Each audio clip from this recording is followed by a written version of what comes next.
இப்போ ஒன்றும் இல்லை சார், ஏபிசின்னு போடுறாங்களாம். ஓகேங்களா? அதாவது டிவிசி டிவிஏசியில் ஏபிசி 3 பேர்த்தையும் வந்து பட்டியலிடுங்க.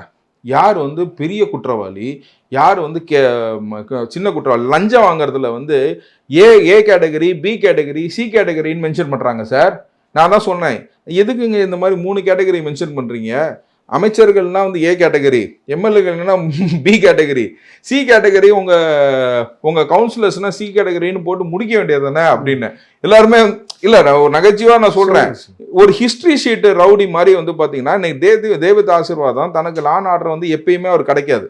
ஓகேங்களா? அதை திமுக அரசு வந்து வந்துடும், தான் வந்து லான் ஆர்டர் டிஜிபி ஆனா எப்பயுமே அதை வந்து எட்டா கண்ணி தான் அவருக்கு. ஏன்னா ஹீ இஸ் அ பயஸ்டு பர்சனுங்கிறது வந்து பார்த்தீங்கன்னா யூபிஎஸ்சிக்கு திட்டவட்டமாக தெரிஞ்சு போச்சு. ஒரு ஏடிஜிபியை வந்து டிஜிபி ஆக்கி இப்போ அவர் லிஸ்ட்டில் திரும்ப கொண்டு வந்து இதுக்கு தான் இந்த பொறுப்பு டிஜிபிக்கு பொறுப்பு டிஜிபியாக கொடுத்தவர்கள் தான் இன்னைக்கு வந்து விஜிலன்ஸில் உட்காந்துருக்காரு. அவர் மூலியமாக தான் வந்து இது எல்லாமே இந்த காயை நவர்த்தப்படுது.